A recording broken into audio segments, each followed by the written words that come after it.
आप लोगों को कुछ मिला था? नहीं सर, ऐसे तो नॉर्मली पता चल जाता है कि आग कैसे लगी, पर यहाँ पर तो कुछ पता ही नहीं चल रहा है कि आग लगी कैसे। अच्छा ठीक है, देखो एम्बुलेंस कहाँ तक पहुंची। जी सर।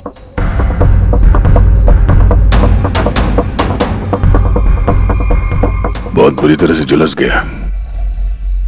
कमाल है, कुछ पता ही नहीं चल रहा है कि आग कैसे लगी है।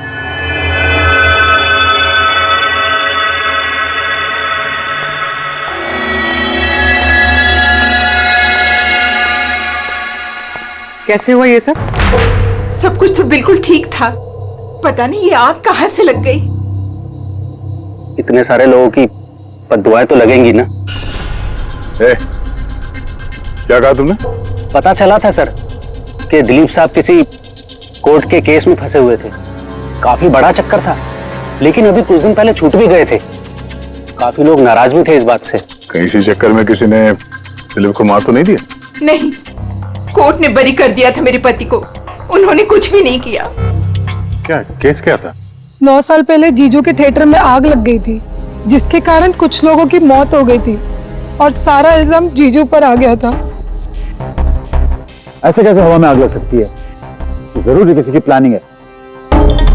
किसी पे शक है आप लोगों को? कौन कर सकता है?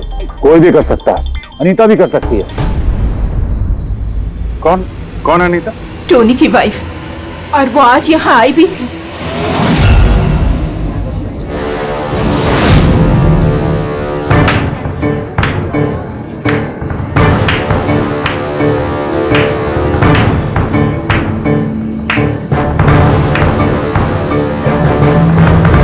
अनीता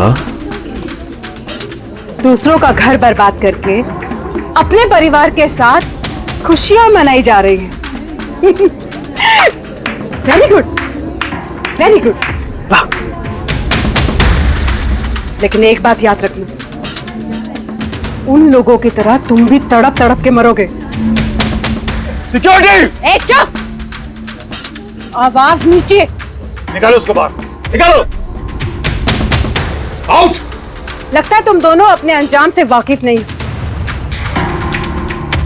तुम्हारा बुरा समय अब शुरू हो गया है, याद रखना। तूने जो किया है ना मेरे टोनी के साथ,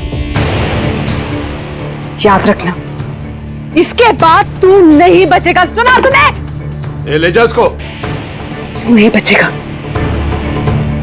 नर्क में चलेगा तू। अरे देख क्या रहा है, ले जा इसे। नर्क में चलेगा तू, तड़प तड़प के चलेगा, याद रखना। अरे जा।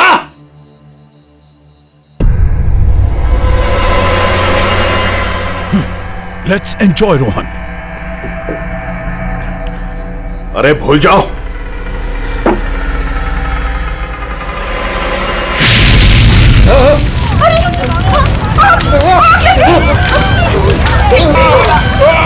दिलीप और रोहन जिस केस में फंसे थे, उसी केस में कोर्ट ने टोनी को सजा दी थी।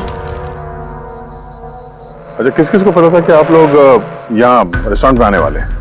पता नहीं सर। अच्छा, दिलीप जी के आने से पहले इस चेयर के आसपास किसी को देखा था क्या? किसी अनजान आदमी को? नहीं सर, किसी को नहीं देखा सर। ये टेबल किसने रिजर्व किया था? दिलीप जी का फोन आया था, कह रहे थे कि हमारे लिए टेबल रिजर्व रखो। हमेशा यहीं बैठते थे, इसी टेबल इसी चेयर पर, रेगुलर कस्टमर थे हमारे। किसी को पहले से पता था कि दिलीप यहाँ इसी टेबल पे बैठेगा? सर, कुर्सी के पास तो ऐसी कोई चीज नहीं है जिससे आग लग सकती हो। कमाल की मिस्ट्री है यार। CCTV camera,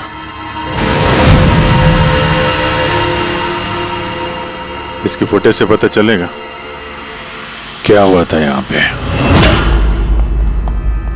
oh my God, ये सब कैसे हो गया? कौन कर सकता है सब? उसी ने जिसने दिलीप का खून किया, सबूत मिटाने के लिए। तो ऐसे कैसे कोई मॉनिटर रूम में घुसा है? सिक्योरिटी कहाँ है तुम्हारी? सर, इस रूम में सिक्योरिटी की जरूरत ही नहीं है, इससे पहले कभी ऐसा हुआ ही नहीं है। सर, सर मुझे नहीं लगता उसके पास टाइम होगा सीसीटीवी फुटेज डिलीट करने का। सर, उसने बस तोड़फोड़ कर दी है। अगर हम किसी एक्सपर्ट को बुलाते हैं सर, तो वो शायद हार्ड डिस्क से रिकवर कर पाए सर।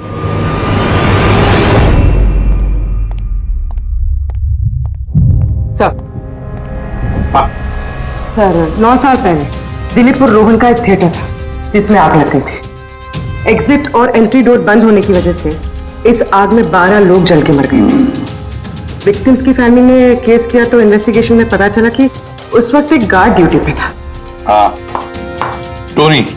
हाँ सर कोर्ट में साबित हो गया कि टोनी ने बहुत शराब पी रखी थी और शराब के नशे में वो इतना धुत था कि वो इमरजेंसी एग्जिट भी खोल नहीं पाया। हाँ, बस टोनी की बीवी अनीता ये मानने को तैयार ही नहीं कि गलती टोनी की है। सर सिर्फ उसका ही नहीं, बहुत सारे न्यूज़पेपर आर्टिकल्स ने भी कोर्ट के इस फैसले के खिलाफ आवाज उठाई थी। जब ये हादसा हुआ था उस वक्त दिलीप और रोहन के खिलाफ सॉलिड एविडेंसेस थे, लेकिन फिर केस चलता रहा। 9 साल हो गए। कुछ विटनेसेस ने गवाही बदल दी और कुछ कंट्री से बाहर चले गए। सर, दिलीप और रोहन ने जरूर पैसे और पावर का इस्तेमाल किया होगा और यह बात टोनी को पता चल गई होगी। उसी ने भेजा होगा अनीता को दिलीप को मारने के लिए। पर फ्रेडी, जब अनीता वहां थी ही नहीं तो आग लगाई कैसे? नहीं, सिक्योरिटी वालों ने तो उसे बाहर निकाला था रेस्टोरेंट में से। ऐसी कौन सी चीज है जो अचानक आग लग सकती है? सर शायद डॉक्टर सालुंके हमारी मदद कर सके, या फिर अनीता।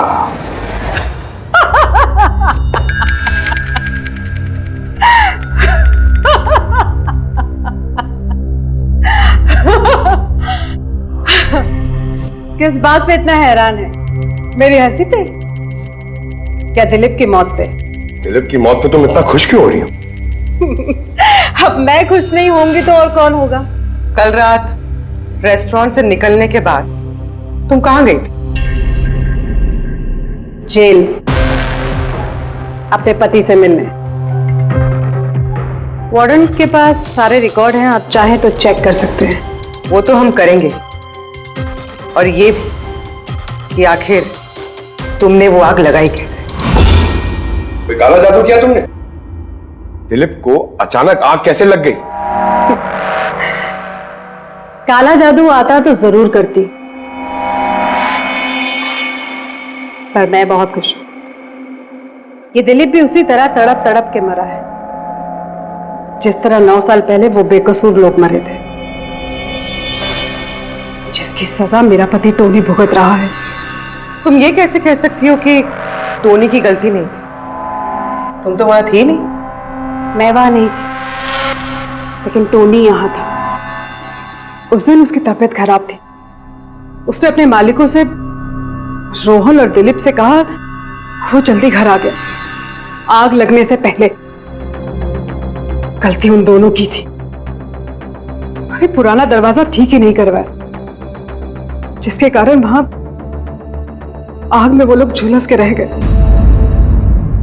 मेरे पति की गलती नहीं थी, उन दोनों की थी। तो बहुत गुस्सा आया होगा ना तुम्हें? दोनों को मारने का भी मन किया होगा? 12 लोग मरे हैं वहां।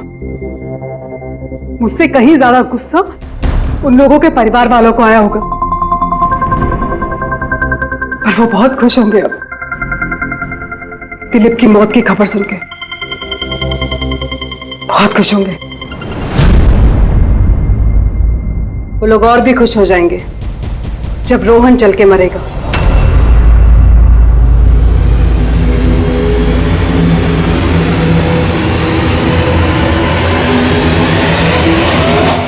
सर 42 लोग हैं, उन 12 विक्टिम के करीबी रिश्तेदार और फैमिली वाले। सस्पेक्ट ज्यादा और वक्त कम। सर सबसे पहले इन 42 लोगों में से उन लोगों के नाम हटा देते हैं जो कल दिलीप की मौत के वक्त शहर में नहीं थे। तो 9 साल हो गए इस बात को। शायद कितने लोग देश भी छोड़कर चले गए होंगे और कुछ लोगों की मौत भी हो गई होगी। फिर भी पता तो लगाना ही पड़ेगा। देखो कितने लोग शहर में थे जब दिलीप की मौत हुई।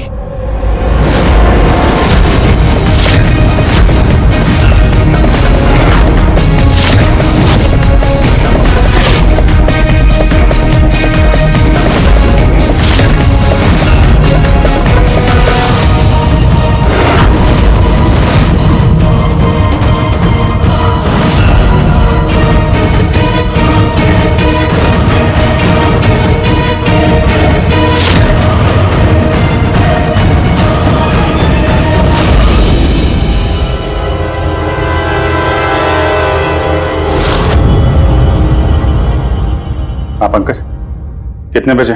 27 लोग हैं सर जो उस वक्त शहर में थे और उनके पास दिलीप को मारने की वजह थी। ठीक है, तो लाओ सबको ब्यूरो में, देखते हैं क्या कहानी सुनाते हैं ये लोग अपनी बेगुनाही की। जेम्स, तुम्हारे पिताजी 9 साल पहले थिएटर में लगी आग में जलकर मर गए, है ना? Yes sir. आपके हस्बैंड फिल्म अकेले देखने गए थे? उस दिन मैं बिजी थी, इसलिए वो अकेले ही चले गए। कल रात कहां पर थे तुम? सर मैं अपने फ्रेंड्स के साथ था। सर मैं पासपोर्ट ऑफिस गया था। उन दोनों को मैं ऐसे बच के नहीं जाने दूंगी। तो क्या किया तुमने? सोचा कि दिलीप से फेस टू फेस मिलूंगा और उससे पूछूंगा कि तुमने ऐसा क्यों किया। सर उसके बाद मैं अपने फ्रेंड के साथ घर पे गया। मैं अपनी वाइफ के साथ मॉल में था। सर आप मेरे फ्रेंड से पूछ सकते हैं। सर मैं उससे मिलता तो रेस्टोरेंट तक जिंदा नहीं पहुंच पाता। दिलीप को उसके किए की सजा मिल गई। मुझे मालूम चला रेस्टोरेंट से कि दिलीप के साथ क्या हुआ तो दिल को सुकून मिला सर। अब बचा रोहन, उसको भी उसके किए की सजा जरूर मिलेगी।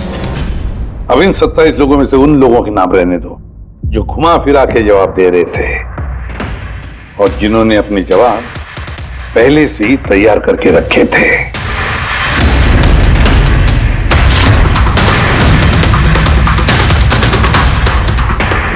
सर अब 15 बजे। अब इन 15 लोगों को उस दिन के बारे में पूछते हैं जब 9 साल पहले थिएटर में आग लगी थी। देखते हैं किसे सबसे ज्यादा गुस्सा आता है, कौन मुंह फेर लेता है।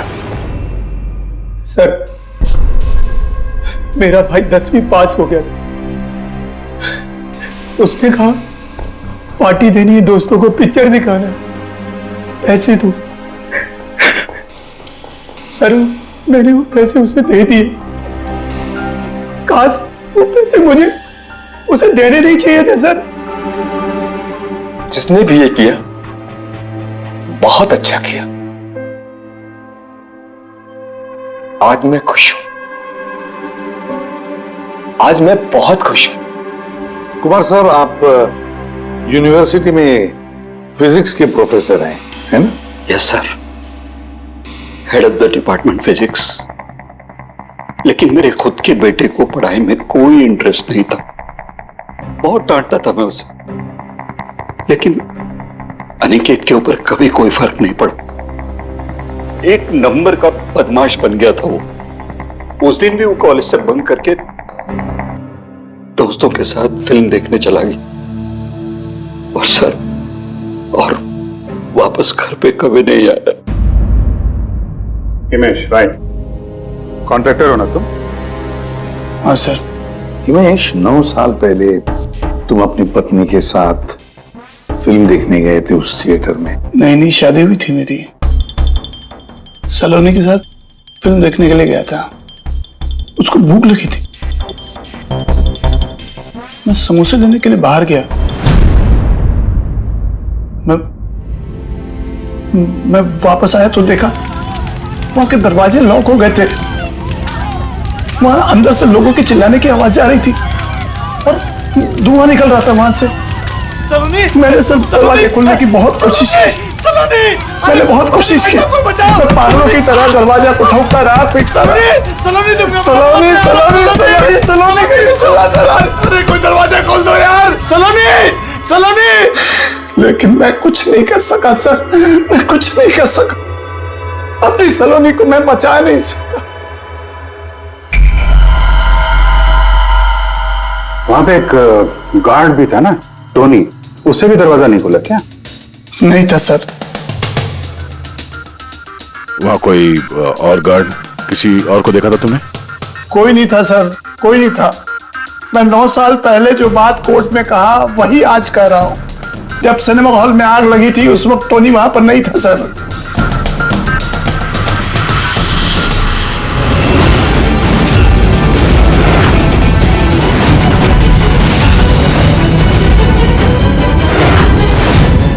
सर ये है हमारे फाइनल 15 सस्पेक्ट जो दिलीप को मार सकते हैं। सो कॉप्स कह रहे थे कि फायरमैन को भी पता नहीं चला कि आग का एग्जैक्टली सोर्स क्या था।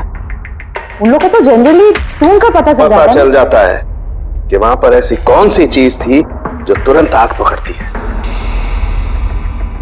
लेकिन उन्हें पता नहीं चला। उन्हें पता नहीं चला। उन्हें इसलिए पता नहीं चला क्योंकि उस चीज की ना तो कोई खुशबू थी ना कोई रंग था।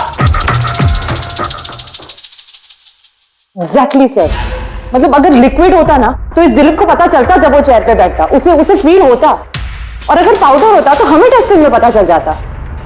इसका मतलब ये तो गैस, जिसका मतलब ये गैस है। गैस?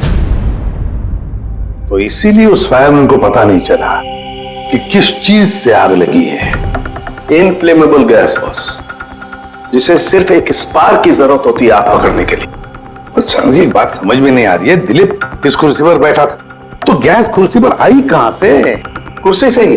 क्या? कुर्सी से? वो ऐसे बॉस, जिस चेयर पे ये दिलीप बैठा था उसके नीचे की तरफ किसी ने ज्वलनशील गैस का स्प्रे किया हुआ था। मरते वक्त दिलीप के कांटेक्ट में दो चीजें थी, एक तो ये चेयर जिस पे वो बैठा था और एक वाइन का ग्लास जो उसने हाथ में पकड़ा हुआ था।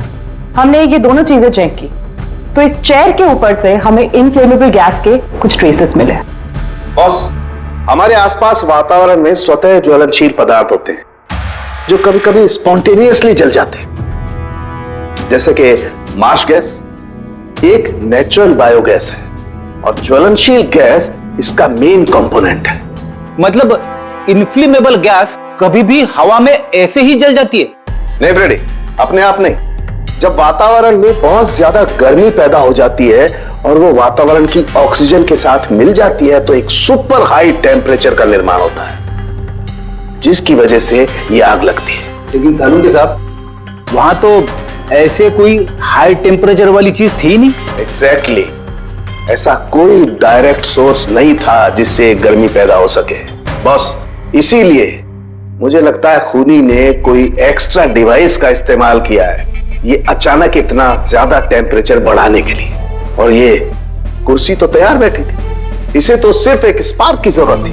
पर सर, ऐसे कोई हीट कैसे पैदा कर सकता है? हाँ, कर सकते हैं ना पूरे। जैसे उदाहरण के तौर पर मैग्नीफाइंग ग्लास। मैग्नीफाइंग ग्लास पर सूरज की किरणों को खास तरीके से फोकस करके हम बचपन में कागज जलाया करते।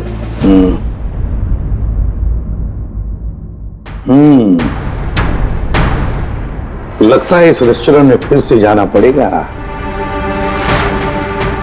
पता लगाना पड़ेगा किस चीज से आग लगी है।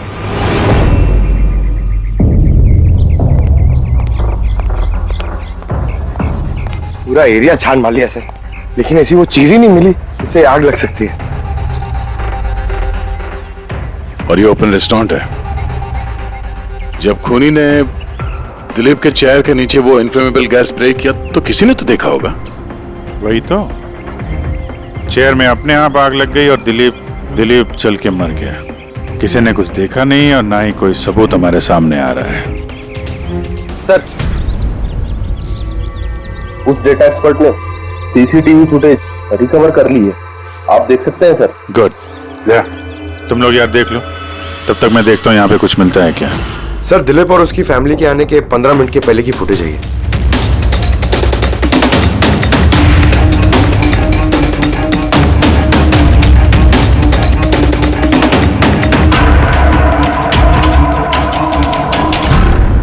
ये कुर्सी चेंज कर रहा है। इसका कोई दूसरा एंगल है क्या इसी टाइम का? चेक कर। एक मिनट सर।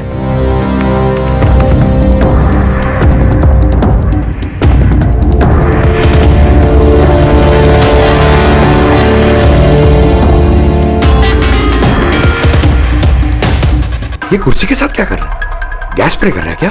हाँ, उसने अपने चेयर पे गैस स्प्रे किया और उसने अपनी कुर्सी को उस कुर्सी से बदल दी जिस पे दिलीप बैठने वाला था।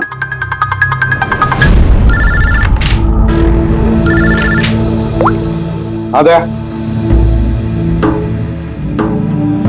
अच्छा, ग्रेट, गुड वर्क दया, गुड वर्क। क्या हुआ सर? जिसने भी दिलीप की कुर्सी के साथ छेड़खानी की ना, उसका पता चल गया है। वो एक आदमी है, उसका मिलता जुलता हुलिया भी मिला है। अब देखते हैं, दया भेजने वाला है फोटोग्राफ।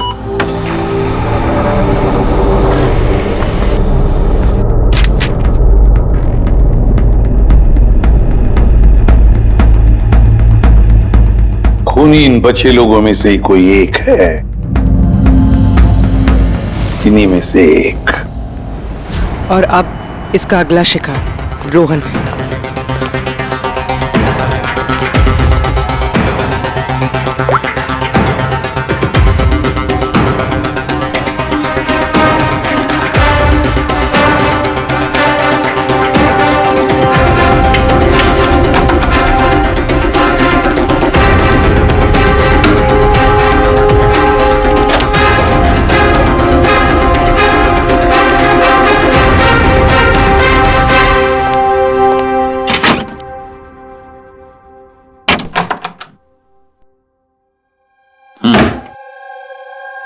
मुझे लगता है कोई मेरी और दिलीप की रिहाई से खुश नहीं है। मेरी जान को खतरा है यहाँ पर। I will talk to you later. Bye. Sir, everything is okay. All right, तुम यहीं पर रहना और किसी को भी अंदर मत आने देना। Be alert. Okay? Okay sir.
बचाओ बचाओ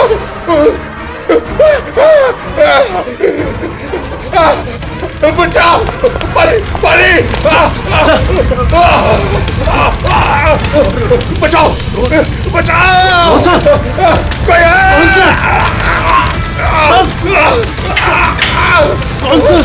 बचाओ। परे परे कौन सा?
क्या हुआ यहाँ पर और कैसे?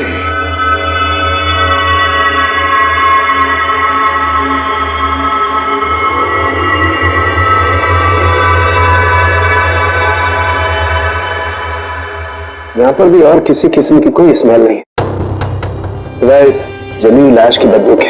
यानी ये मर्डर भी इन्फ्लेमेबल गैस से हुआ है? शायद। ये सब हुआ कैसे? हाँ? सर, मैं रोहन सर का बॉडीगार्ड हूं सर। अच्छा, तो फिर ये आप लोग कहां थे जब ये सब हुआ? सर, रोहन सर ने मुझे बाहर निगरानी के लिए कहा था, तो थोड़ी देर के बाद सर उनके चिल्लाने की आवाज आई तो मैं उनके कमरे की तरफ भागा, लेकिन सर दरवाजे के चारों तरफ से धुआं देखा तो मैं दूसरी चाबी से दरवाजा खोल के अंदर गया तो देखा कि सर रोहन सर जले पड़े थे।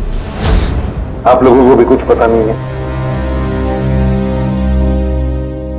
कमाल है, कमरे के अंदर कोई लीड नहीं मिला, शॉर्ट सर्किट नहीं हुआ है, ये पर्दा अंदर से बंद है, ये विंडोज परमानेंटली क्लोज्ड है, कोई बाहर से अंदर भी नहीं आ सकता। अब बाहर से अंदर कोई व्यू भी नहीं है, कोई देख नहीं सकता, तो फिर आदमी मरा कैसे? इससे लगी है आग बॉस।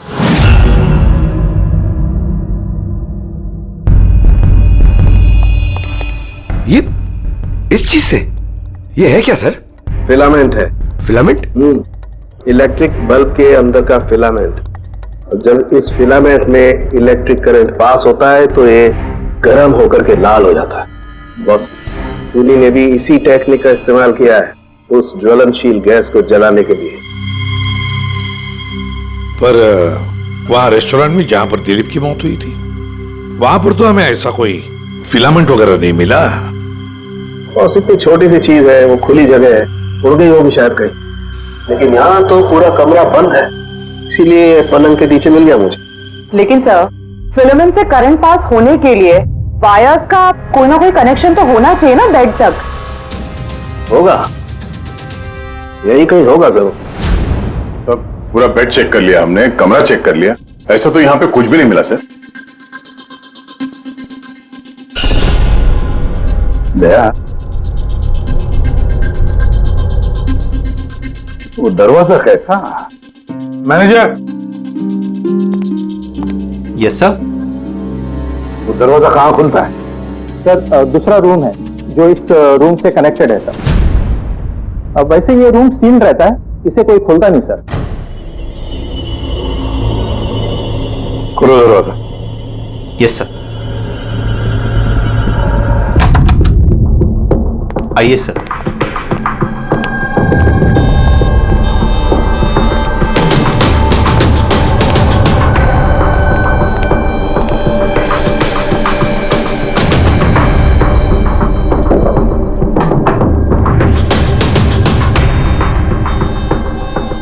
मैनेजर साहब, किसका कमरा है ये? कौन रहता है इस कमरे में? गेस्ट है कोई सर, डिटेल्स चेक करनी पड़ेगी। मंगाओ। Okay sir.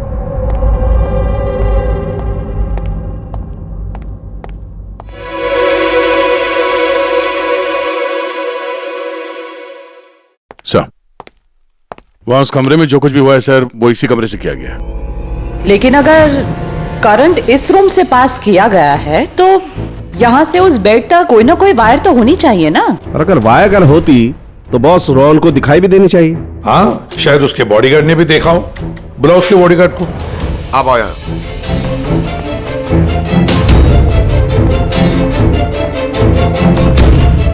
एक बात बताओ, जब तुम रोहन के कमरे में आए थे तब कोई वायर देखी यहाँ इस दरवाजे से उस कमरे में जाते हुए? कुछ भी नहीं सर, रोहन सर के रूम के अंदर जाने से पहले मैंने रूम को पूरी तरह से चेक किया था सर, लेकिन वायर जैसी कोई चीज उस रूम में नहीं दिखाई दी। ठीक है, जाओ तुम। जो कुछ भी हो दया, खूनी ने इसी दरवाजे का इस्तेमाल किया। इस दरवाजे से वो रोहन के इस कमरे में आया, उसने बेड पर इन्फ्लेमेबल गैस स्प्रे किया और किसी भी तरह से फिलामेंट को करंट दे दिया। बस फिलामेंट गर्म हो गई और इन्फ्लेमेबल गैस ने आग पकड़ ली, रोहन की मौत हो गई। बस एक बात पक्की है, ये जो कोई भी है उससे इलेक्ट्रिक और केमिकल्स की बहुत अच्छी जानकारी है। प्रोफेसर कुमार, फिजिक्स का प्रोफेसर कुमार, उससे बढ़कर और कौन जान सकता है इस सारे मामले में? दया, अच्छा इस प्रोफेसर कुमार से मिल लो। दया, मैं भी चलता हूं तुम्हारे साथ।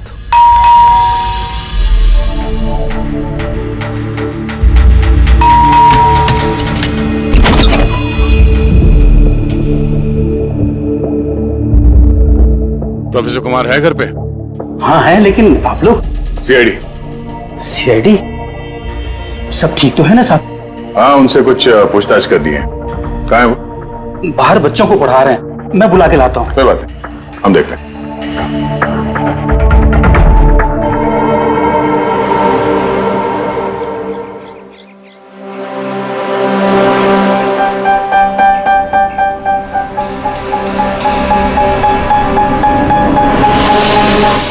मिस्टर कुमार, हमें आपसे कुछ पूछताछ करनी है। पूछिए, क्या पूछना है? इसे पहचानते हैं आप? ये तो फिलामेंट है। गुड, सही पहचाना आपने। आपको पता ही है फिलामेंट हमें कहां से मिला? ये तो आप ही को पता होगा कहां से मिला आपको। रोहन के बेड के नीचे से। कल रात उसी बेड पे रोहन जल के मर गया। व्हाट? रोहन की भी डेथ हो गई? कल रात आप कहां पर थे? रात 9 से लेकर सुबह 3 बजे तक। आप मुझ पर शक कर रहे हैं? ये हमारे सवाल का जवाब नहीं हुआ मिस्टर कुमार। कल मैं पूरा दिन और पूरी रात घर पे ही था। कोई गवाह? जी हाँ, मेरा नौकर रामू और विकास। Please come here.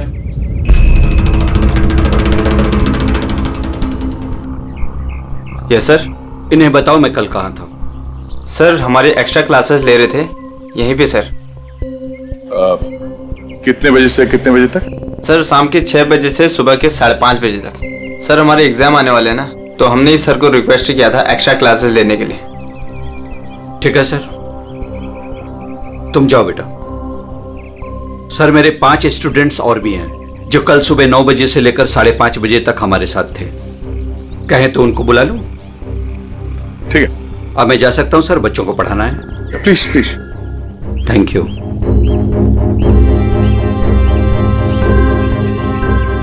हाँ तो बच्चों में ये कह रहा था कि बिना सोल्डरिंग वायर के भी हम मदरबोर्ड फिक्स कर सकते हैं with the help of adhesive conductor.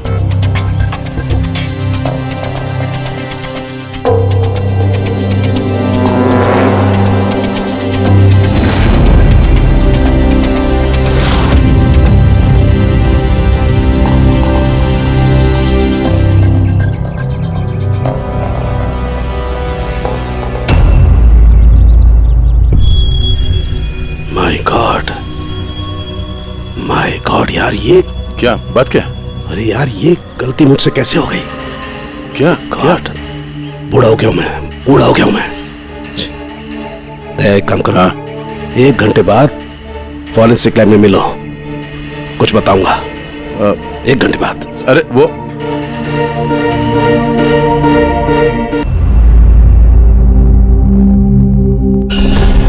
लो बस एक काम करो, इस स्विच से इन बल्ब्स को जलाओ। इस स्विच से? इस स्विच से? हाँ इस स्विच से। यार ना कोई कनेक्शन है, कुछ है, कैसे जलेंगे ये? तुम सवाल मत किया करो, कभी कभी मेरी बात भी मान लिया करो यार। कभी कभी। ये ले। क्या सर, ये तो कुछ हुआ भी नहीं। होगा होगा। अरे क्या होगा? होगा ही नहीं। अरे होगा यार, बिलीव नहीं होगा। 1 मिनट है। क्या इसकी तबीयत ठीक है ना? हाँ? तो पता नहीं क्या हुआ है, वो जब से वो प्रोफेसर कुमार से मिलके आया ना, बस बल्ब के साथ ही खेले जा रहे हैं। बात बताओ, वो फिंगरप्रिंट्स का क्या रिपोर्ट आया? वही जो फिंगरप्रिंट्स तूने होटल वाले से लिए थे और रूम में उठाए थे। तो फिंगरप्रिंट तो बहुत सारे मिले, लेकिन सारे स्टाफ मेंबर्स के ही हैं, उसके अलावा और किसी के नहीं मिले। ये कैसे हो सकता है? तो भाई साहब जरा इधर भी ध्यान दीजिए। हाँ हाँ ध्यान है। हाँ।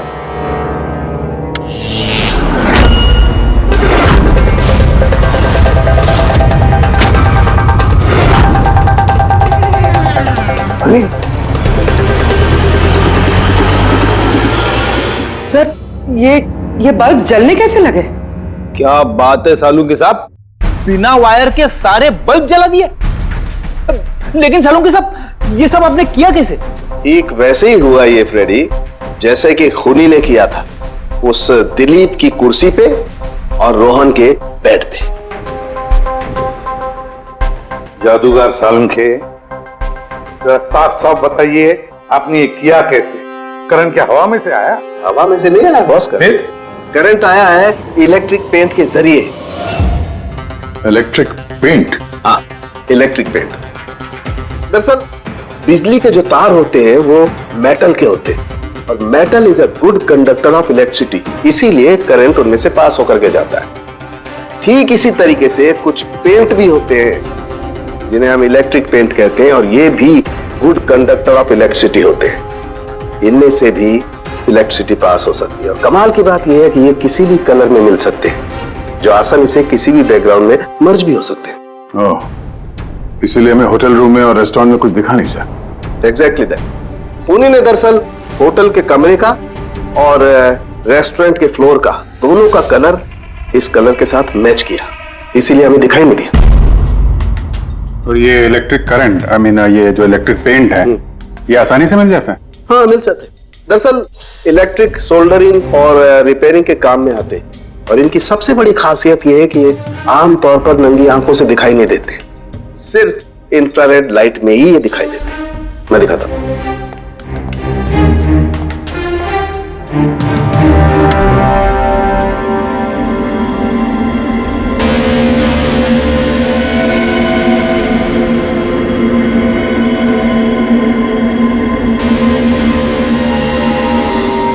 देखा बॉस? हाँ, खूनी ने भी ऐसे ही इस इलेक्ट्रिक पेंट का इस्तेमाल किया और ये सर्किट बनाया।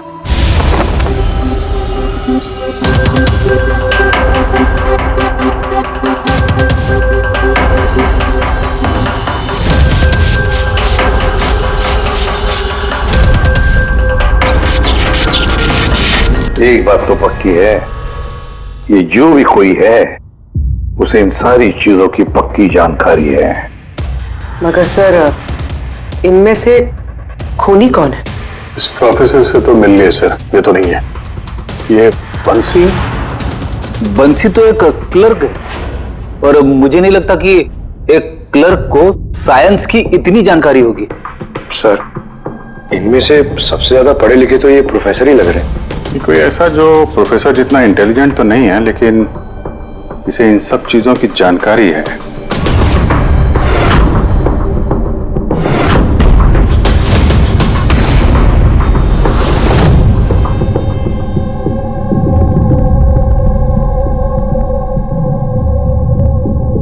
वो ये है अभिजीत, ये है वो। याद है क्या कहा था इसने, ये क्या काम करता?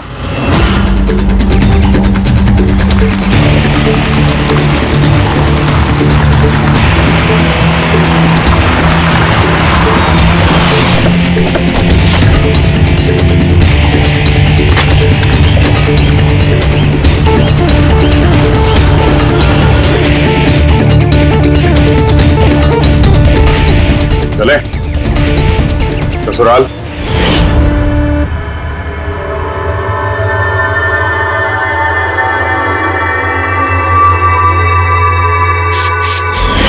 दिलीप और रोहन पर केस हुआ था, लेकिन मुझे मालूम था अपने पैसे और पावर के दम पर वो छूट जाएंगे। लेकिन उनके पास पैसा था तो मेरे पास दिमाग। कई महीनों तक उनका पीछा किया, वो कहां जाते हैं, क्या करते हैं, किससे मिलते हैं, सब कुछ। आखिर मैंने दोनों को मारने की तरकीब ढूंढ ही निकाली, इलेक्ट्रिक पेंट्स और सर्किट्स के जरिए। ये दोनों के बारे में मुझे अच्छी खासी जानकारी थी। बस दे दी दोनों को सजा, दोनों को मार दिया जिंदा जलाकर, जैसे उन्होंने मेरी सलोनी को मारा था। हिमेश, तुम्हारी पत्नी के साथ जो कुछ भी हुआ उसका हम सबको अफसोस है, लेकिन दिलीप और रोहन को मारकर तुम्हें क्या मिला? क्या तुम्हारी पत्नी वापस आ गई? बदले की आग में तुमने दो लोगों की जानें ली। कानून तुम्हें कभी माफ नहीं करेगा, तुम्हें कड़ी से कड़ी सजा होगी।